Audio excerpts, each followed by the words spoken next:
Om Swastiastu. Assalamualaikum warahmatullahi wabarakatuh.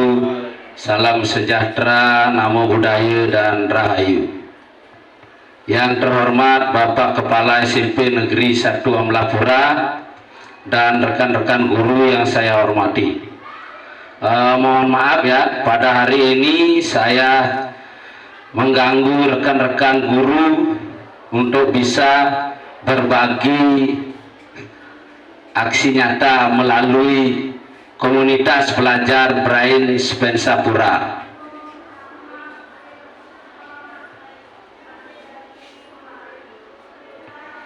Nah, di sini saya akan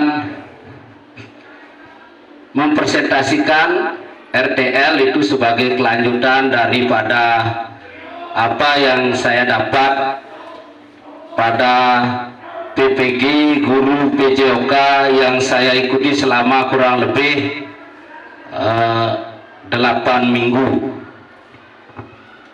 ya, yang semata-mata saya hanya untuk belajar ya, belajar lebih untuk meningkatkan kompetensi saya sebagai guru PJOK.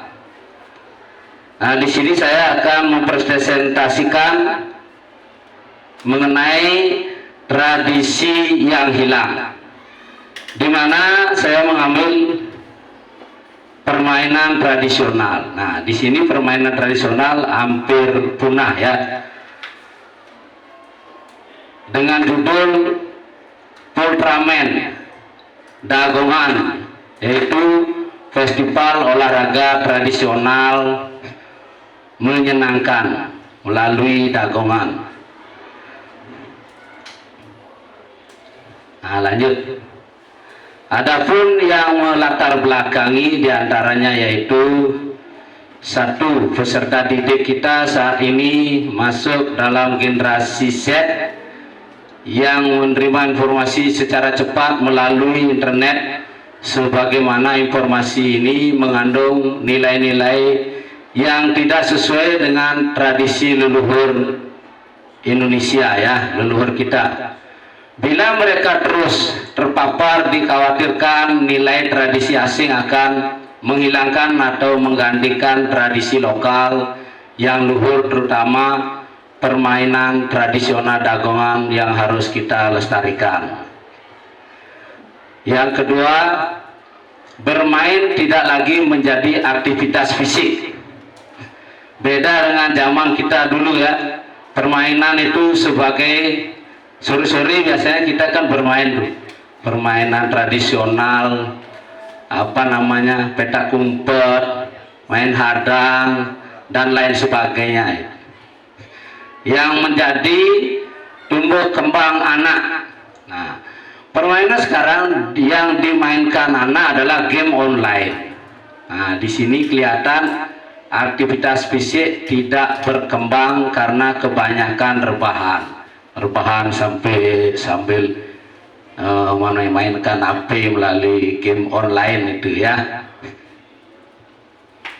sehingga aktivitas fisik tidak menjadi berkembang karena kebanyakan rebahan. Nah, dikaitkan dengan pembelajaran PJOK karena merupakan bagian dari integral dari pendidikan secara keseluruhan yang memiliki peranan dalam membina pertumbuhan fisik, psikis, keterampilan motorik, pengetahuan, dan nilai-nilai pembentukan pola hidup sehat. Permainan tradisional dalam pembelajaran PJOK dapat membantu anak bersosialisasi dengan temannya serta perkembangan gerak dan peningkatan kebugaran. Lanjut, yang ketiga, permainan dagongan sendiri sering disebut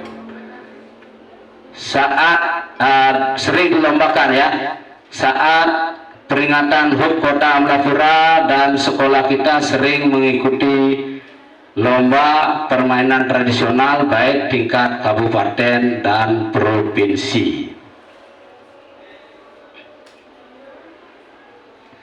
Nah, sebagai penyemangat sebelum kita lanjut, semangat pagi, pagi, pagi, luar biasa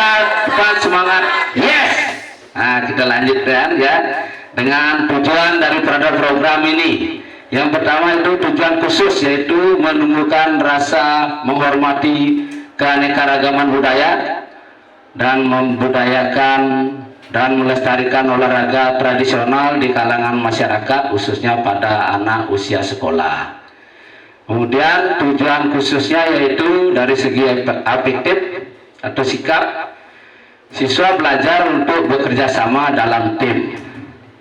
Jadi di sini siswa saling mendukung ya dan berkomunikasi. Nah, itu efektif untuk mencapai tujuan bersama guna melestarikan budaya daerah. Yang kedua itu dari segi kognitif, di mana siswa nanti mampu merancang strategi yang efektif untuk memenangkan permainan, termasuk teknik dorongan dan dalam posisi tubuh yang tepat ya.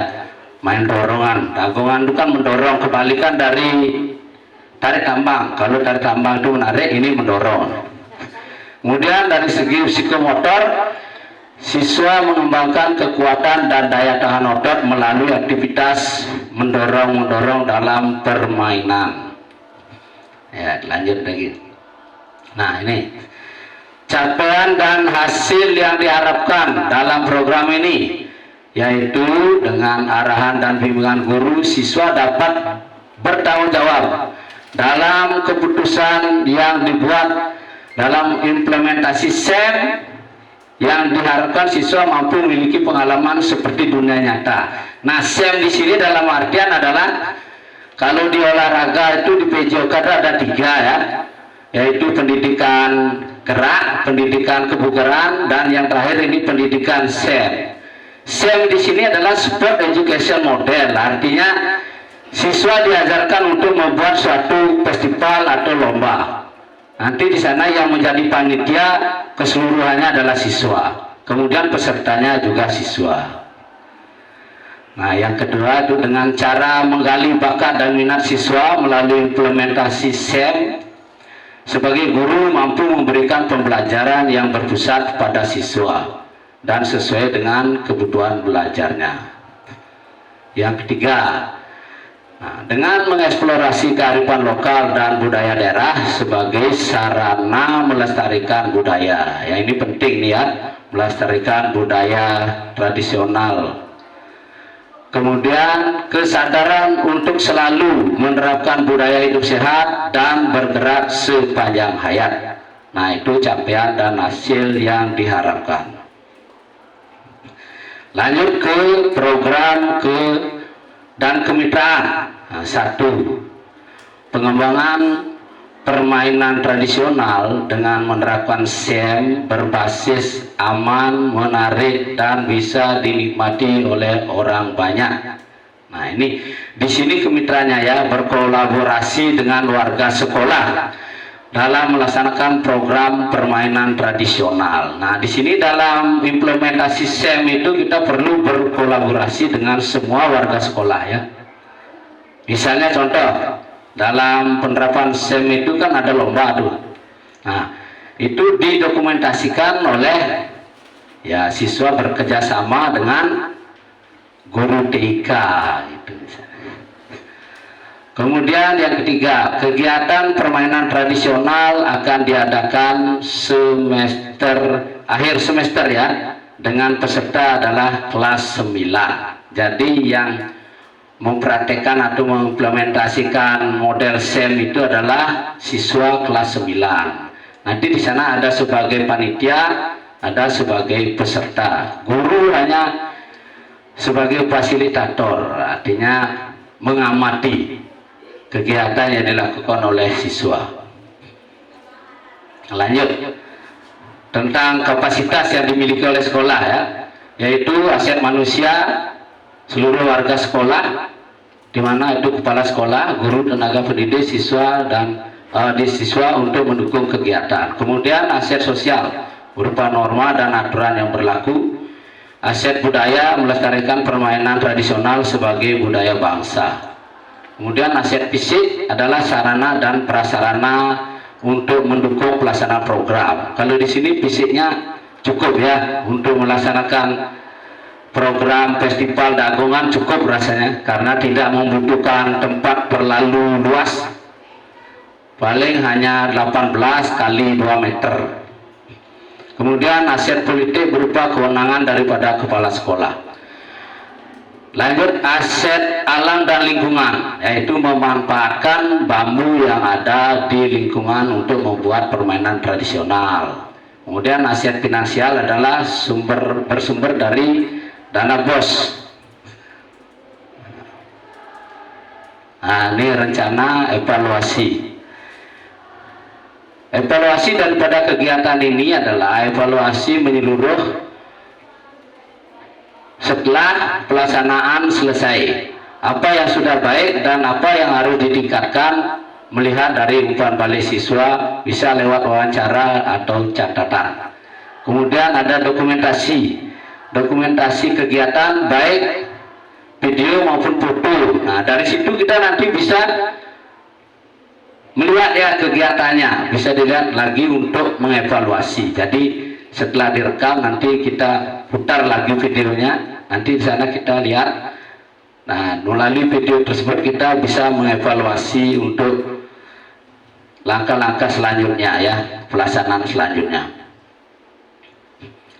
Nah, ini kemungkinan tantangan dari kegiatan tersebut. Nah, itu kegiatan sekolah biasanya waktunya ini merupakan tantangannya ya, waktunya itu bersamaan dengan kegiatan yang lain. Nah, solusinya kita harus selalu berkoordinasi dengan pihak terkait, misalnya dengan wakasek kurikulum, dengan wakasek kesiswaan. Kita harus selalu berkoordinasi, artinya jadwal itu supaya tidak bentrokan. Kemudian faktor cuaca yang tidak mendukung, paling yang menjadi hambatan adalah faktor hujan. Kalau panas rasanya tidak menjadi hambatan ya, bisa kita melaksanakan kegiatan ini. Kemudian kerusakan alat yang digunakan. Nah, ini kalau udah rusak alatnya, misalnya patah, itu harus diganti dengan alat yang baru. Kemudian umpan balik dari kegiatan harus dilakukan secara jujur untuk memperbaiki kegiatan kedepannya. Jadi di sini nanti kita tanya sama siswa bagaimana kegiatan ini, dan itu harus dijawab dengan jujur ya, supaya bisa memperbaiki kegiatan kedepannya. Kemudian lanjut dengan rencana kegiatan dilakukan pada akhir semester setelah SAS, supaya tidak mengganggu kegiatan pembelajaran. Nah, yang terakhir selesai ya, terima kasih. Nah, demikian presentasi dari saya. Tindak lanjut mengenai program PKG Guru PJOK yang saya dapat kemarin selama 8 minggu kurang lebih ya. Nah, ini merupakan program terakhir. Program terakhir, mudah-mudahan ini bermanfaat bagi kita semua, dan terima kasih. Untuk presentasi ini saya akhiri dengan Parame Santi. Om Santi Santi Santi Om. Terima kasih banyak teman-teman.